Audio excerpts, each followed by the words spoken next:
ये एक पहली शिक्षिका निकली जो हम लोगों के सामने मुद्दा आया है कि ये किसी भी बच्चे से आज तक एक पैसा नहीं ली। लगभग 1,15,000 बच्चे को अब्सेंट कर दिया गया। 1,15,000 बच्चे को अब्सेंट कर दिया गया था। दरभंगा लेवल पे है, पूरे बिहार लेवल की बात करें? दरभंगा ललित नारायण मिथिला यूनिवर्सिटी के अंदर 4 जिले आते हैं, दरभंगा, मधुबनी, समस्तीपुर, बेगूसराय।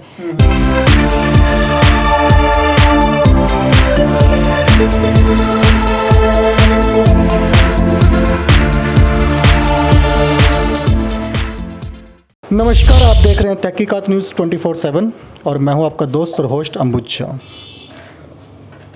जैसे जैसे चुनाव नज़दीक आते जा रहे हैं, कोई ना कोई उम्मीदवार हमें मिलते ही रहते हैं। आज किसी चुनावी मुद्दे पर नहीं बात करेंगे, आज एक युवा से मुलाकात कर रहे हैं क्योंकि इनको बहुत बार देखा है कि दरभंगा में अगर कोई यूनिवर्सिटी में कोई दिक्कत होती है ये झट से पहुंच जाते हैं, कोई भी विभाग में कोई दिक्कत होती है ये वहां पहुंच जाते हैं।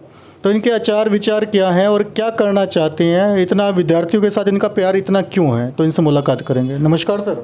नमस्कार सर। आपका शुभ नाम? सुमित कुमार नाम हुआ मेरा। तो सुमित जी, बहुत आपके स्टेटस में देखता रहता हूँ मैं, बराबर देखते हैं कि आप कहीं ना कहीं यूनिवर्सिटी से कहीं ना कहीं आज भी जुड़े हुए हैं। छोटी भी कोई दिक्कत होती है तो आप चांसलर से मिल लेते हैं। तो ऐसी क्या समस्या है स्टूडेंट की जो आप दूर कर रहे हैं? देखिए, सबसे पहले बात कि मैं जिस संगठन से जुड़ा हूँ उसका नाम मिथिला स्टूडेंट यूनियन है। हमारा संगठन का एकमात्र उद्देश्य है छात्रों का विकास। छात्रों को किसी भी प्रकार की समस्या आती है, जैसे अभी आपने देखा होगा पार्ट 2 का रिजल्ट आया है 19-22 सेशन का, उसमें लगभग 1,15,000 बच्चे को अब्सेंट कर दिया गया। 1,15,000 बच्चे को अब्सेंट कर दिया गया था। दरभंगा लेवल पे है, पूरे बिहार लेवल की बात करें? दरभंगा ललित नारायण मिथिला यूनिवर्सिटी के अंदर 4 जिले आते हैं, दरभंगा, मधुबनी, समस्तीपुर, बेगूसराय, जिसमें 1,15,000 बच्चे अब्सेंट थे। इसका एकमात्र कारण था यूनिवर्सिटी में जो पहले डेटा का काम करते थे उनका यूनिवर्सिटी के साथ तालमेल नहीं बैठा।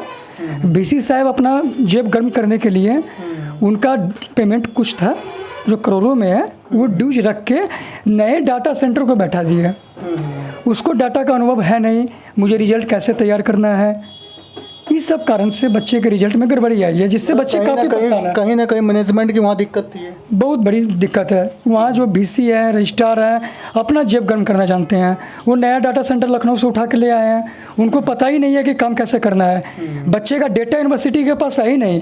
मान लीजिए 1 मिनट के लिए, मैं सुमित कुमार हूँ, मैं CM साइंस का छात्र हूँ, तो मेरा बायोडाटा यूनिवर्सिटी के पास होगा तब तो मेरा डिटेल आएगा, रिजल्ट प्रिपेयर होगा। डाटा सेंटर के पास कोई डाटा नहीं है, बीसी साहब उसको डेटा नहीं देते हैं। बच्चे जाते हैं, बच्चे वहाँ फॉर्म भर के जमा करते हैं, उसके आधार पे बिना मार्किंग किए, बिना कॉपी चेक किए उस बच्चे को नंबर दे दिया जाता है। बिना मार्किंग का, बिना कॉपी चेक करे नंबर दे जाता है, तो बहुत बड़ा घोटाला है। बिल्कुल घोटाला है, जेब गर्म हो रहा है सर। मैंने पहले ही बोला है, बीसी साहब बच्चों से अलग से कोई सेटिंग करते हैं कि आपको पेपर में पास करवा देंगे, इतने पैसे दीजिए? नहीं, बच्चे से सेटिंग नहीं होता है, डेटा सेंटर वाले से सेटिंग होता है। डेटा सेंटर वाले से सेटिंग हो जाती है। डेटा सेंटर वाले प्राइवेट कंपनी है, न कि वो गवर्नमेंट का कोई स्टाफ है, वो प्राइवेट है, वो बीसी के अंदर में काम करता है। बीसी का जो आदेश होता है उसको फॉलो अप करते हैं। तो ये कब से चल रहा है? ये इस साल 2022 में ऐसी घटना हुई है। 21 तक का सब कुछ ठीक चल रहा था। इससे पहले यूनिवर्सिटी में ज़्यादा समस्याएं नहीं थी। जब से नया डाटा सेंटर वाले आए हैं तब से समस्या बढ़ चुकी है। बच्चे बेगूसराय से आते हैं, खगड़िया से आते हैं, जमुई से आते हैं, वो लाइन में लगे हुए हैं, उनको सुनने वाला कोई नहीं है। एग्जामिनेशन कंट्रोलर के पास जाते हैं, वो हंस के बात करते हैं।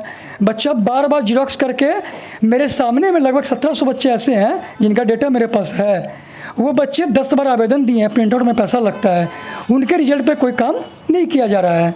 इससे पहले भी देखा था कोई, शायद एडमिशन का टाइम था, तो आपने वहाँ भी कोई ना कोई आवाज़ उठाई है? नहीं, एडमिशन के लिए हमने इसलिए आवाज़ उठाई है कि पार्ट 2 का एडमिशन अभी सारे कॉलेजों में चल रहा है। ठीक है, बहुत सारे कॉलेज है, जैसे CM साइंस हो गया, MLSM है, मिल्लत कॉलेज है।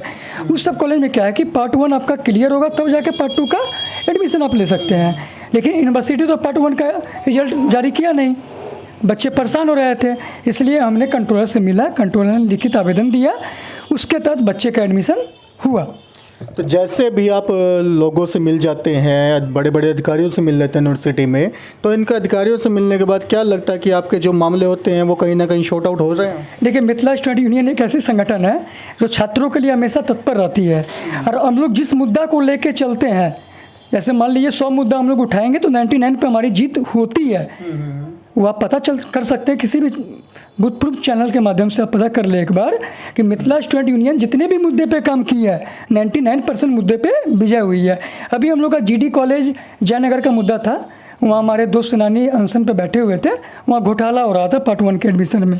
जिस बच्चे का नाम मेरिट लिस्ट में नहीं है उस बच्चे का भी नाम लिखा जा रहा था। हमारे साथी 72 घंटा वहाँ अनशन पे बैठे, बहुत कोशिश करने के बाद VC साहब खुद उठ के बच्चे से मिले 2 बजे रात्रि में, 72 घंटे के बाद तब जाके हम लोग अनशन तोड़े हैं। चलिए, मतलब अनशन भी करते हैं, कहीं ना कहीं धरना प्रदर्शन भी करते रहते 100% हम लोग सोमवार को फिर से करने जा रहे हैं। हैं। ये किस लिए करने जा रहे हैं? मैं बताना चाह रहा हूँ आपको कि सबसे पहली बात यह है कि यूनिवर्सिटी में पढ़ाई होती नहीं है, प्रोफेसर है नहीं, लेकिन जहाँ पढ़ाई हो रही है, समस्तीपुर कॉलेज की ये घटना है, आज की घटना है, उसमें क्या हुआ है, मनोविज्ञान की जो प्रोफेसर थी उनका नाम मैं आपको बताना चाहूँगा, डॉक्टर साधना कुमारी शर्मा जी, वो बच्चे को अच्छे से पढ़ा रही थी। ठीक है, डिपार्टमेंट में ये होता है, PG डिपार्टमेंट जो होता है सर, तो इसे आपको जानकारी दे दें, उसमें कॉलेज क्या करते हैं कि बच्चों से प्रैक्टिकल के नाम पे या अनेकों प्रकार का टेस्ट के नाम पे पैसा लेते हैं। लेकिन ये एक पहली शिक्षिका निकली जो हम लोगों के सामने मुद्दा आया है कि ये किसी भी बच्चे से आज तक एक पैसा नहीं ली, किसी भी प्रैक्टिकल के नाम पे या कुछ ऐसा जो भी पैसे कॉलेज वाले लेते हैं, इन्होंने उस चीज़ से मना किया है। बच्चे को साफ मना किया कि मेरे डिपार्टमेंट में कोई बच्चा पैसा नहीं दोगे। वो शिक्षिका बच्चे को अच्छे से पढ़ा रही थी, प्रिंसिपल ने VC से मिल के और राजनीतिक प्रेशर करवा कर उस शिक्षिका पे उसको बेगूसराय ट्रांसफ़र कर दिया गया। इससे बच्चे काफ़ी नाखुश हैं।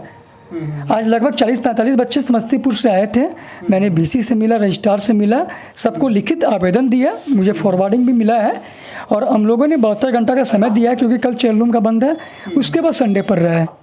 मैंने 72 घंटे का समय दे के आया। अगर 72 घंटे के अंदर उस शिक्षिका को दोबारा से उस कॉलेज में ड्यूटी पे नहीं लगाया जाता है तो वहाँ के छात्र अनिश्चितकालीन भूख हड़ताल पे बैठेंगे।